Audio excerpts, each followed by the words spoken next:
Oh, who could this be? Hello?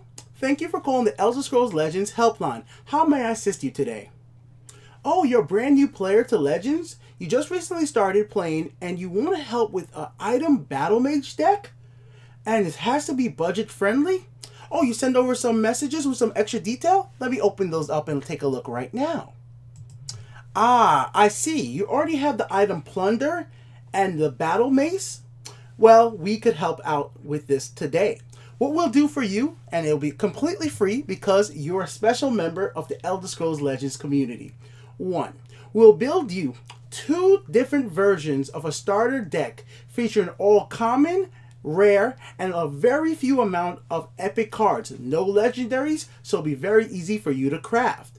2nd, we will be able to make a pro version of this deck that you could aim towards making once you start ranking up in Legends. We definitely here at Legends Central understand that many players starting out with Legends are going to be doing fine when they start their decks, when they place from rank 12 down to rank 7. But what do you need to play and add to your deck once you get to the higher ranks? We're going to help you out with that as well.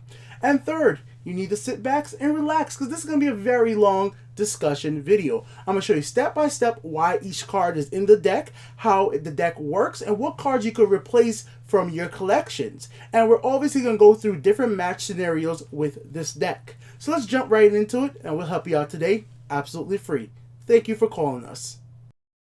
Now, with that fun little intro out of the way, let's actually get into building the deck for Below the Curve Gaming. And you out there too, if you need help building decks, feel free to message me and I'll try to assist the best I can. Let's take a look at the 3 versions of decks we have today. We have version 1, version 2, and we have a pro version that's for later play in rank play. So version 1.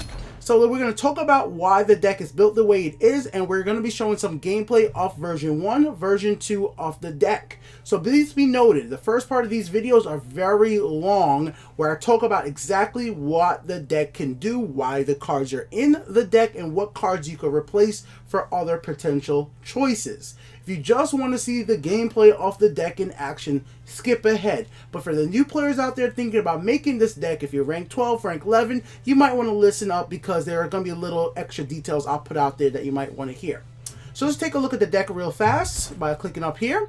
It is a starter Battle Mage version 1. It features 27 creatures, 12 actions, 8 items, 3 support, and it has 12 prophecies.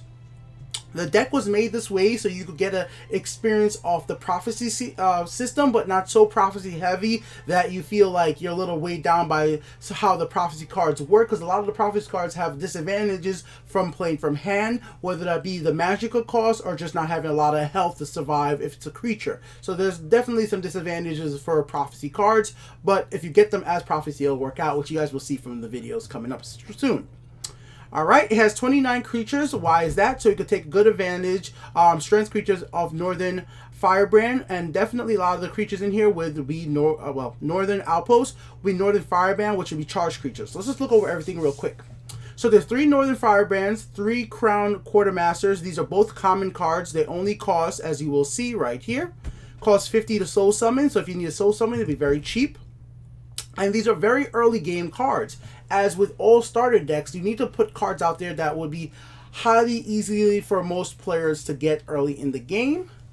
Okay, so Sharpshooter, Scout, Plunder, Shieldbreaker, Shrieking Harpy, Skill Blacksmith, Stormcloak Vanguard, Mace of Encumbrance, Gatekeeper, Raiden Party, Death Tormentor, Lightning Bolt, Royal Sage, and Sentinel Battle Mace, and Master of Arms. So once again, Sentinel Battle Mace and Plunder are the 2 items that he wanted to build a deck around because he already had copies of these cards.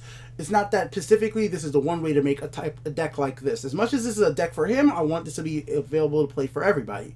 So let's go over what's the combination of cards here. So Northern Firebrands are here to really combo well with Northern Wind Outpost. So you really don't want to play these until you have Northern Wind Outpost in place to get the best value out of them, unless you're trying to trade for another 1/1.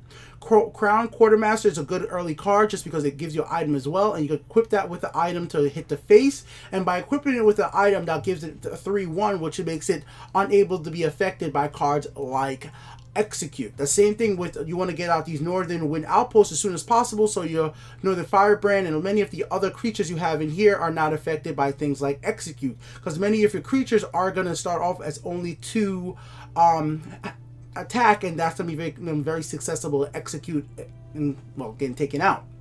Let's go on from there. So we have Sharpshooter Scout. The reason why this is in here is a Prophecy card, and it deals damage. If you get it over Prophecy, you can deal that 1 extra damage you need to win the game, or it can remove a 1-cost card like Murkwater Witch, which you guys will see in the gameplay. I've had that situation happen, so you need to get a Murkwater Witch out of the way. This is an easy way to do that, or you could combo it with a card like Breakthrough, which would be a fun way to do it as well.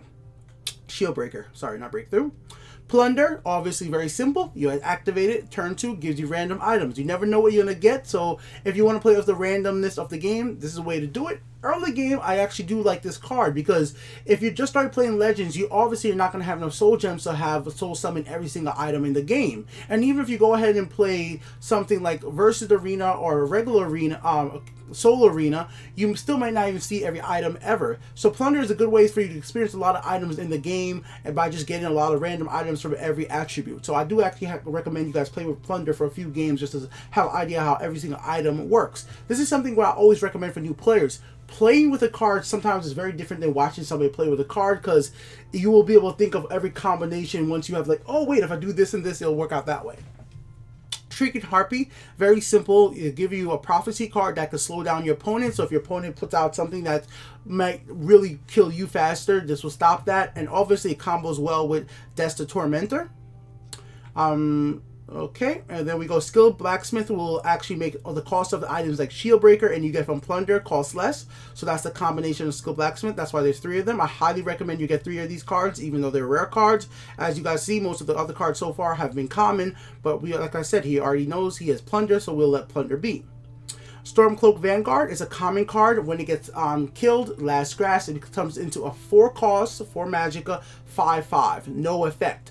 But that is amazing. But what makes this card more valuable to it than the card that it turns into is the plain and simple fact that sometimes your opponent doesn't want to kill this card to give you that 5/5. So sometimes they'll let it stay alive and you'll be able to power it up with Northern Outposts or power it up with items. So it's like a really cool card for that. And sometimes your opponent will even use stuff like silence on it when they should be silencing on a different creature. So that's what a cool card like this is about. And the charge is really good.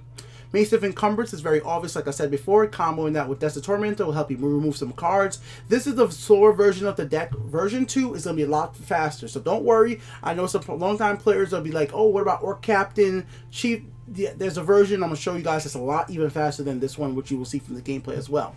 Radiant Party, very plain and simple. It's going to add 2 Northern Firebrands in your hand, so you're going to want to be able to go to face with that.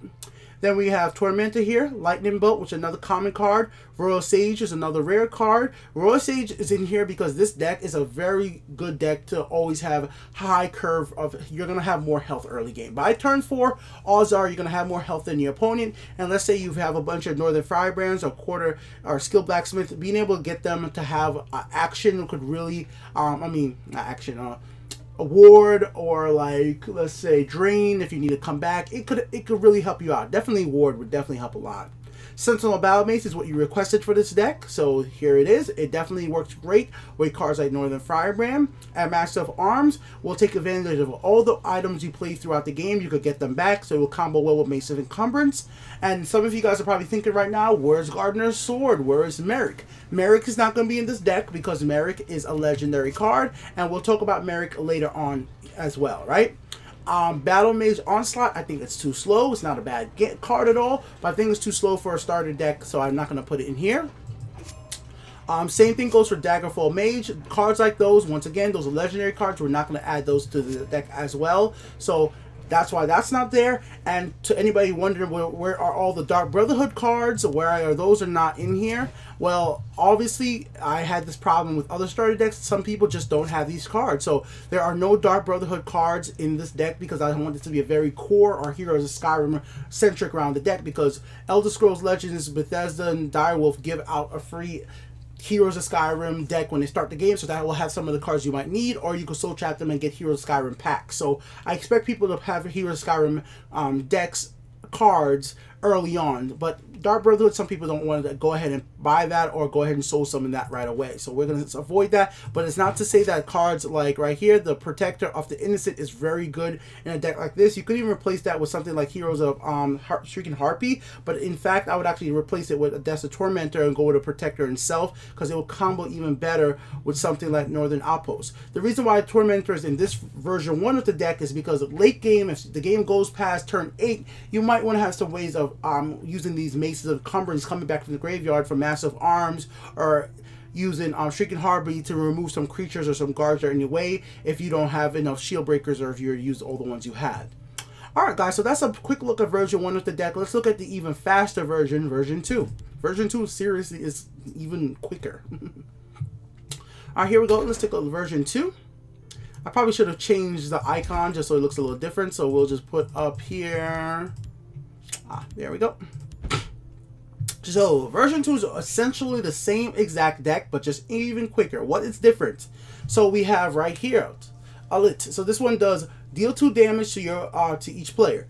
Quick, plain and simple. If I was playing with a werewolf deck, if I was playing with a card like Circle Initiate, which is another common card which you could use in a deck like this. If you want to use Circle Initiate to increase your chances of prophecies, feel free to. If you want to use it to get to more value out of breaking runes, which you will be doing, feel free to. You could even replace it with Crown Quartermaster, but as this is an item deck, this is why I didn't add that in there. I wanted to have the 1 drop creature to be heard because they'll combo better with items.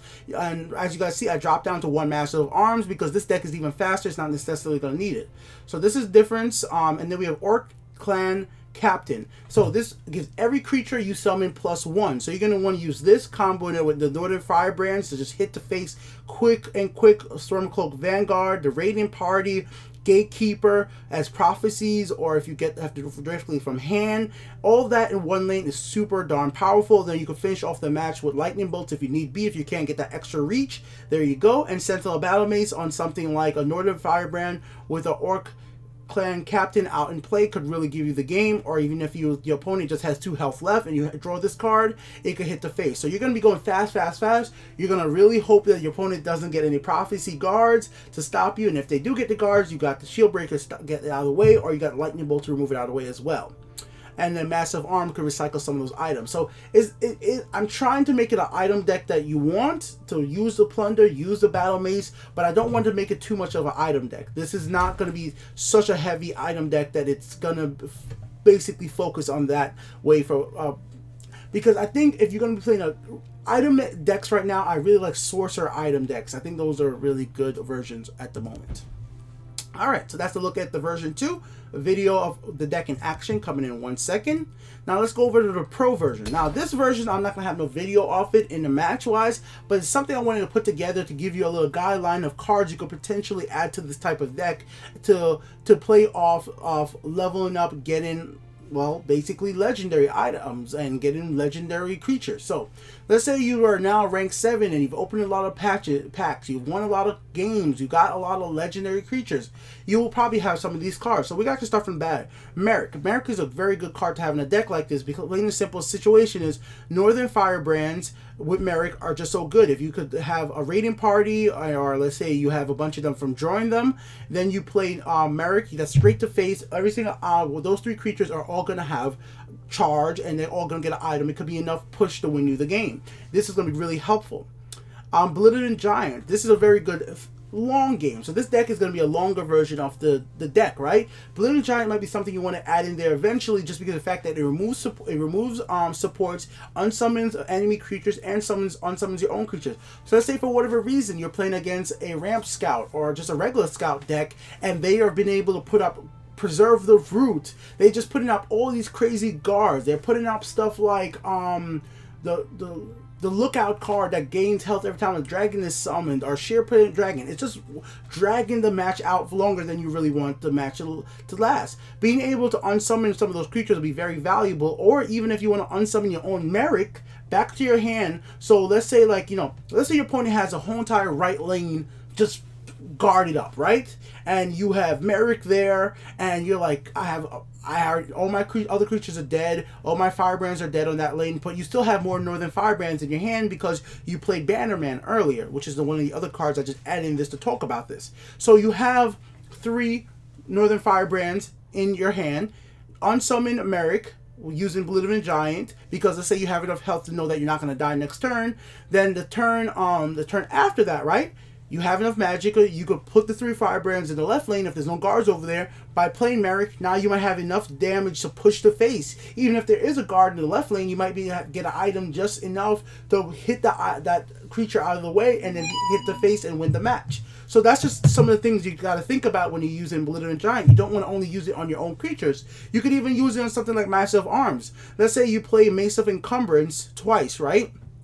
Your opponent's putting up a bunch of creatures that you just really want to get shackled. You can on the following turn, you can unsummon your own Master of Arms, and on the following turn, all those items go to the graveyard. Then you could get those back using the same exact effect.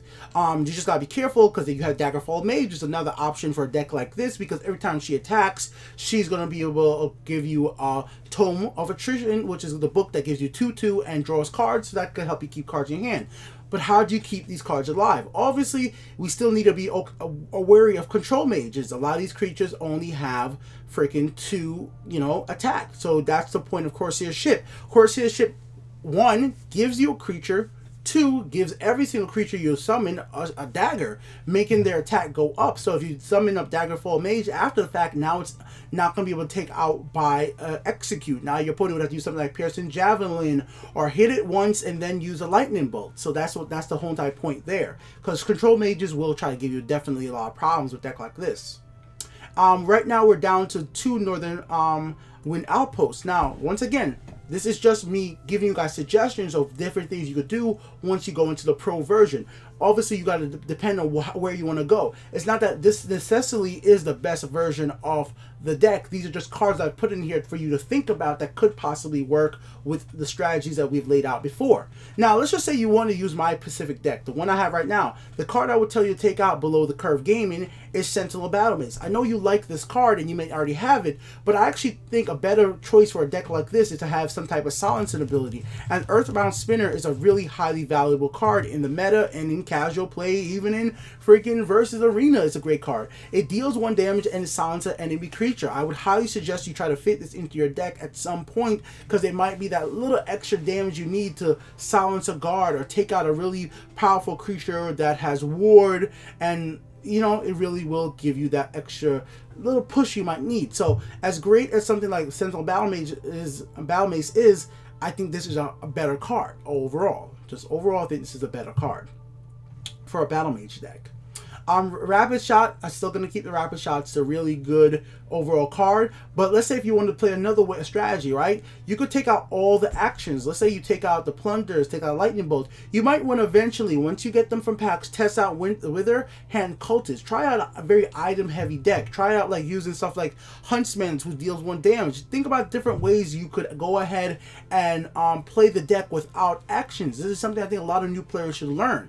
You should learn how to build a deck without relying on actions. Because remember, if you're playing an action, let's say if you're playing a Lightning Bolt on your 4th turn, you're not summoning a creature. If you're not summoning a creature, you probably don't have creatures on the field to really trade effectively. If your opponent's playing like a token deck, summoning a bunch of like Imperial Reinforcements. So you want to maybe think about using something like Cultist, which would make a card like Imperial Reinforcements cost 2 more, and it will hinder their ability to put those out as quickly. So just things you might want to try out. I'm not saying that you shouldn't play with actions. I'm just thinking you should learn to play without actions, because I personally think that makes you a better player. Once I learned to build decks without actions, I think it made me better at building decks. That's just me personally, guys. I'm not sure about you, but I think it's actually a good thing to learn eventually.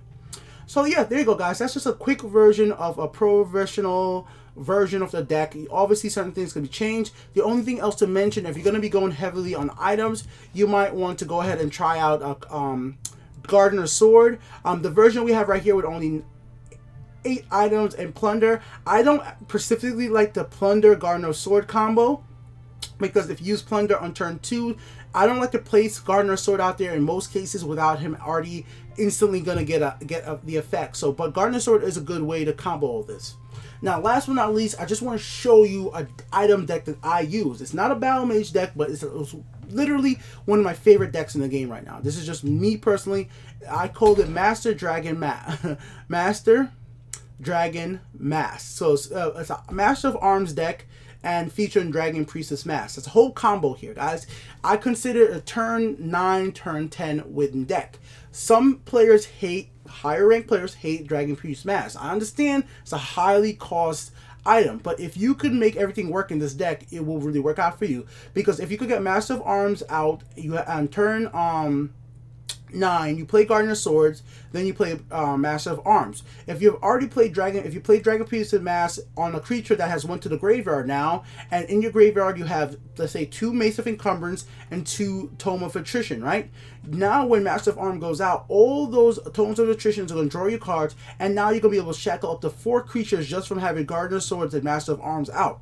It's one of those decks that you're going to probably win on your 10th turn or your 9th turn if you already have a Master of Arms out, and on top of that, it has a lot of ways to gain back, let's say because this is a longer deck. I like this deck because it could last against a scout deck. That's why I like this version of an item deck, because it's going to be able to silence creatures. It's going to be able to lightning bolt creatures. You're going to be able to take your items out of your deck using Forsaken Looter. Then you're going to use Arcane Enchanter to keep them powered up. You're going to use Water Crafter to keep your Daggerfall Mage alive. But this deck is for another day. I just want to show you my idea of an ideal item deck. This is for me though, guys. This is just for how I like to play, and that's why I'm sharing it to you. Alright, so with all that out of the way, ladies and gentlemen, and one last thing I just want to mention, feel free, when you're a new player, don't limit yourself to 50 cards. Don't do it. You could have more than 50 cards if your deck requires it. I play this deck with 51 cards to have high King Emmerich, because I don't want to take anything out, and it works for me. I know there's a lot of people out there with like every deck should have 50 cards. Legends has decks. Almost every single deck has 50 cards. Don't limit yourself as a new player. You need to try to play decks with more than 50 cards. You need to learn how to play without actions. Do all these things and it will make you a better player at Legends. That's how I feel, and I really do think it's what made me as good as I am. I'm not saying I'm the best or anything like that. Definitely not. I'm just saying I'm pretty good at the game in general. I'm pretty good at the game, and it's just because I think I'm willing to try things that some people would not. Some people wouldn't even put together a random deck and play with that, which I do on my channel, and some people would never play with a 70 card deck, but I have, and I've won with it because I'm willing to see if it's possible if you could make a good deck like that. Alright guys, so with that all out of the way, I hope the explanations are good. We're going to go into some gameplay for the deck. The gameplay you're about to see is from my live stream on Twitch. Every single Sunday, I try to go ahead and craft beginner decks live. So to Sunday, what I did was I went ahead and had the version 1 and I craft version 2, had chat there. Chat was checking out some of my gameplay of me crafting the decks and showing off what the decks could actually do. So we had a lot of different matches with these decks on stream, and these are just 2 highlight versions from those matches. So we'll get in there and you guys will see what the gameplay is all about, and I definitely think you're going to be able to take these decks into rank play at rank 12, rank 11, rank freaking 9 and do fairly fine. You're just going to be hoping that your opponent doesn't get the right prophecy to stand in your way. So let's go over to that. Alright guys, so this is version 1 of the deck. It's slower paced.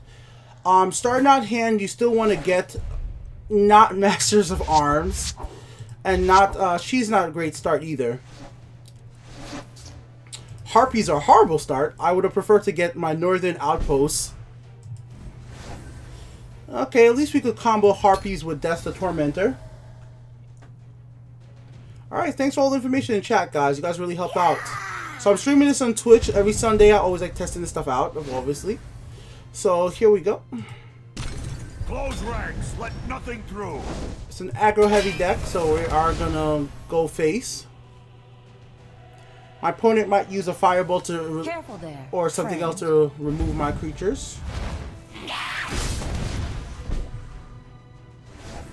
We will honor and blood. Get rid of his shield. Hey, thanks for the follow. That's the sound effect from the College of Winterhold, obviously. One of my favorite cards in the game. Young Mammoth. Alright.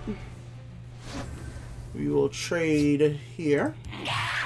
Honor and blood. Then we will shackle here. Then we will The Nords must take back here. Skyrim. Break the rune. Northern Outpost. Alright. Now, Northern Outpost combos well with Raiding Party. Combo those two together.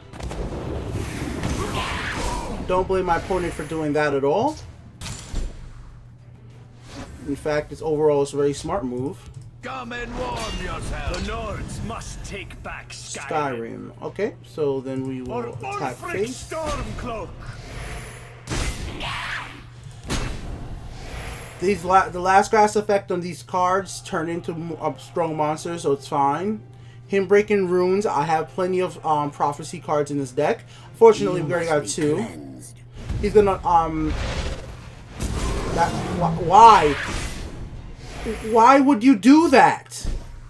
Somebody explain me that. That didn't make sense. That was like such the wrong move. Vermamora tests us. Vermamora Why would you tests us. do that? That's For just crazy. Ulfric Stormcloak. Time to fight. Time to fight. Talos. Time to fight. No, not yet. We can combo that with Shieldbreaker next turn. He might have Ice Storm. Thanks for the follow, guys. It's awesome when you guys are all following me. I will keep trying to do these these decks. I think you guys seem to really enjoy this. My take on starter decks.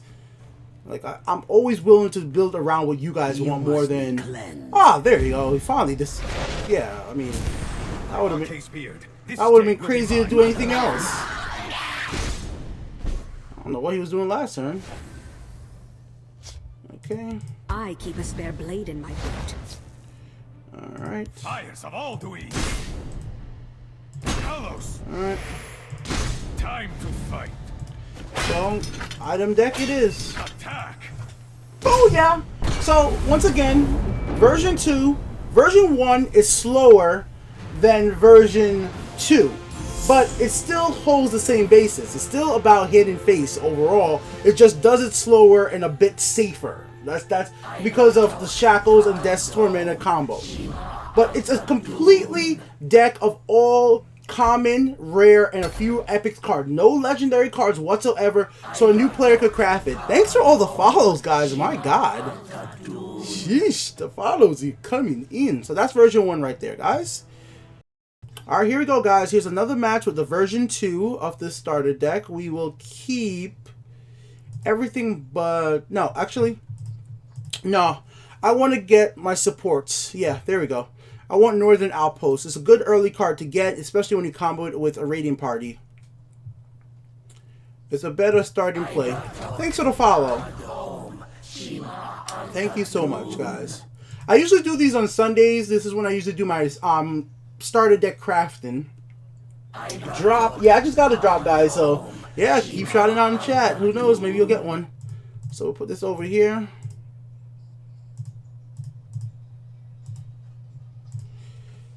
We'll keep Raiding Party till next turn. Prefer it to be a surprise. Or maybe we won't have to.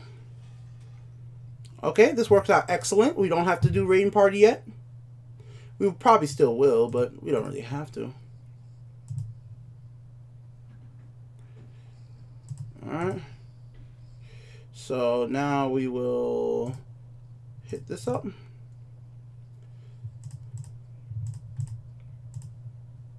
Keep going. Oh, game glitch right there. So this is going to be a rush heavy deck if any's ever seen one. I'm really actually hoping for another one of these Northern Outposts. So it does have the item with, you know, he wanted it to be item deck. So it has items, but that's just not the focus. Is the game audio off or super low? So you guys are saying you can't hear the game audio. Oh man, what is up with that?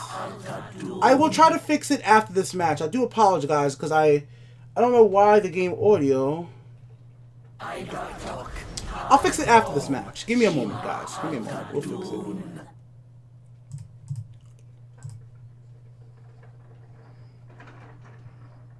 We'll fix it after the match.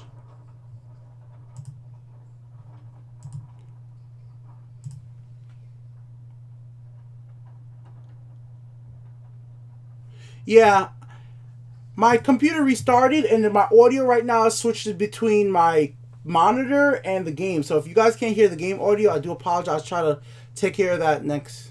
Perfect. I'm glad I did that. All right, perfect. Excellent. Excellent. Absolutely excellent.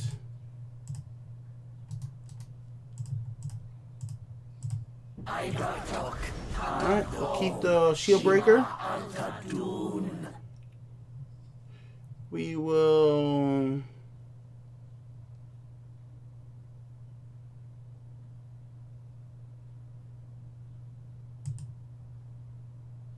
Yeah.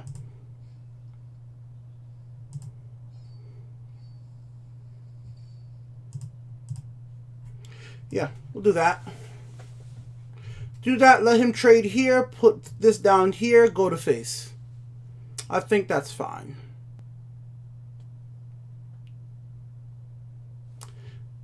So we know he has to, well, okay. So he has something else. We have more raiding parties. If we could get him down to at least 4 health, my opponent, we will have lightning bolt territory. No, you don't do that one. You do Orc Clan Captain. Captain is the threat. He powers everybody up in the lane. Okay. Okay. I was about to say. Okay, here's 2. All right. Because I was about to say that would have been a really bad move. That would have been a really bad move.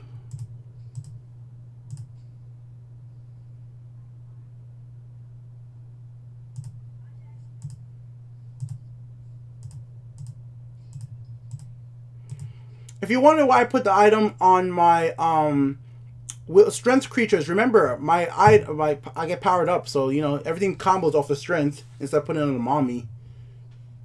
So he would need to use. I think that's game. I think that's a perfectly good win. Yeah, that's game. Thank you. That's a good one. So there you go. That was version 2 of the deck. I hope that's. You see what it's like. It's a very rush-heavy version of the deck. It still has the items you want. And I hope it works out for you, bro. That's why I'm making it for you. Thank you guys for the follow. Everybody watching me testing this stuff out on Twitch live. Remember, guys, I stream every single Sunday. I try to do these crafting decks for new players. It's a really fun thing to do. It really is. Thank you for calling the helpline today. Before you go, are you willing to take a quick little survey? Oh, you are? Leave your answers in the comment section below. Question 1. How would you rate my performance today? You could rate me from between prize chicken, meaning 0, or supreme acromancer. Leave your response below. Thank you for calling once again. I'll see you guys next time. Peace the heck